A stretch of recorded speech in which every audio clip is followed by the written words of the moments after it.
मशीनें जब इंसान की सहयात्री बन जाती है मशीनें जब इंसान की सहयात्री बन जाती है तब विकास की राहें और भी आसान हो जाती है। કૃત્રિમ બુદ્ધિમત્તા એ માનવ બુદ્ધિ અને પરિશ્રમના સંયોજનથી બનેલ અદ્ભુત ચમત્કાર છે। આ એવી ટેકનોલોજી છે જે માનવીની જેમ શીખવા, વિચારવા અને નિર્ણય લેવા માટે સક્ષમ બની છે। પરંતુ ખરેખર પ્રશ્ન તો એ છે કે એ આપણા માટે વરદાન છે કે અભિશાપ। આજકાલ એઆઈનો ઉપયોગ આરોગ્ય, શિક્ષણ, કૃષિ, બેન્કિંગ, પરિવહન, ઉદ્યોગો જેવા અનેક ક્ષેત્રોમાં થઈ રહ્યો છે।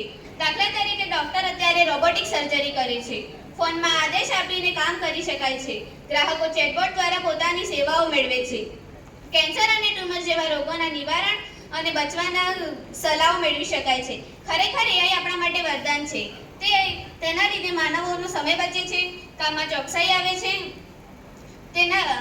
એઆઈ દ્વારા બનાવેલ રોબોટ જોખમી જગ્યાએ કામ કરી શકે છે। એઆઈ વિદ્યાર્થીઓને વ્યક્તિગત માર્ગદર્શન આપે છે। એઆઈ એવું હોકાયંત્ર છે જે માનવને ભવિષ્યનો રસ્તો બતાવે છે, પરંતુ માણસની બુદ્ધિ જ જહાજની કેપ્ટન રહેવી જોઈએ। એઆઈના લાભ છે તેટલા જ ગેરલાભ છે। એઆઈને કારણે લોકો રોજગાર બન્યા છે, લાખો લોકો બેરોજગાર બની રહ્યા છે। માનવોની જગ્યાએ અત્યારે મશીનો અને રોબોટો કામ કરી રહ્યા છે। એઆઈને કારણે ડેટા ચોરી, હેકિંગ, સાયબર ક્રાઇમ, ગોપનીયતા ભંગ જેવા અનેક કેસો બની રહ્યા છે।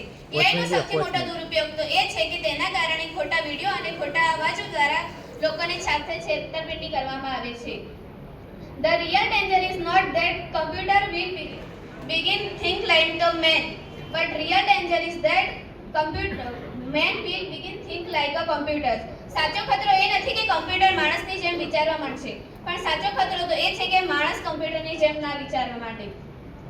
આથી એઆઈ આપણા માટે વરદાન કે અભિશાપ નથી, પરંતુ આપણા ઉપર નિર્ભર રાખે છે